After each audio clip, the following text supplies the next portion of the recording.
My name is Michael Green.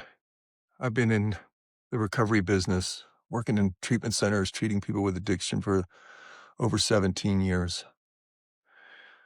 I have a bachelor's in psychology and I'm a certified addictions counselor, but most of what I share with people when I work with people is my own personal experience and what I've experienced watching other people.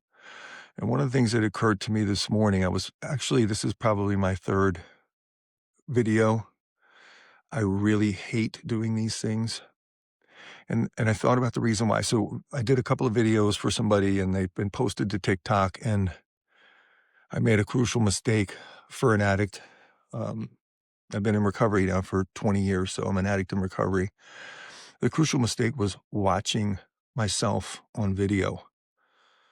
It was mortifying. I don't like my picture being taken. I don't like a digital footprint, and now I'm doing this. But I was just thinking about why. And the reason why is the same reason that I started using substances in the first place. And that is a lack of self-acceptance. I don't see me the way other people see me. I have a distorted view of myself and a distorted view of how I fit in the world around me.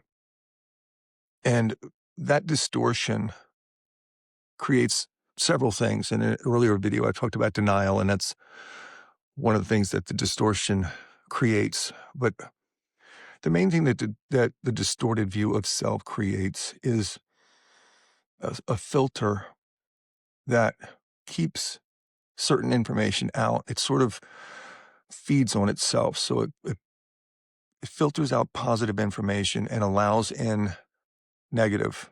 And then I hyper focus on the negative, and then it stirs up emotions, and I feel like I'm missing out or less than. And that creates a real sense of uneasiness. And that's why the substances started. The substances started because I was, one, looking. So if I'm okay with myself and okay with who I am and how I feel, I'm not searching for something. So if somebody offers me something or I hear about something that's going to make me feel better, if I have self-acceptance and I truly do love myself, I'm not interested in doing that because I like the way I feel. But me, I was interested. I was looking. I was searching. I was searching for a way to relieve the uneasiness. I just didn't know that that's what I was doing. And once I introduced substances, that relieved the uneasiness. It quieted the negative self-talk. It worked so incredibly well that my brain got hijacked.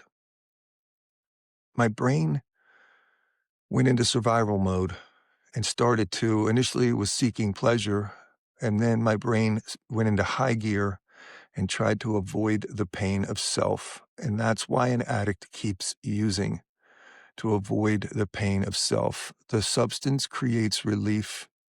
Once that relief subsides, once you wake up, come to, whatever the case may be, the negative sense of self kicks in again. And then it's got layered with the guilt of the behavior from the relief. So I have pain.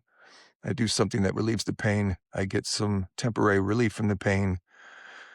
The pain comes back. And when the pain comes back, there's also guilt and shame from the behavior that I did to relieve the pain.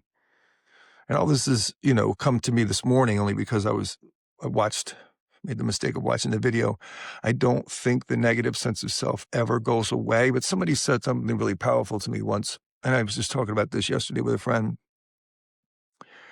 When I asked this person who, at the time, I had about a year in recovery and was just starting to figure things out, and he had about 26 years. And I said to him, when does this overwhelming negative sense of self go away? And he said, it doesn't.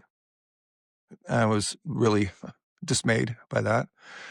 But then he said, and this was really powerful for me, he said, no, you learn to recognize it and treat it so that it doesn't dictate how you feel or behave. And that's what I was doing this morning. When I watched the video of myself, I'm a really harsh critic of myself. I just see all the flaws, and I see, the previous video felt robotic. I was reading, what I had written, but it's just not me to read something like that. So I just decided to try this and see. I don't know if this will ever get posted or how much will be edited because I don't do that kind of stuff. But the lack of self-acceptance. I got this from a piece of NA literature, Narcotics Anonymous literature. The lack of self-acceptance is a problem for many recovering addicts, and that's what I experience. It's ongoing, but it's less. So I decided to treat this morning's battle with self-acceptance by just doing this video, by just making myself do the thing that I'm really, really uncomfortable doing, which is put myself out there for fear of being judged or rejected.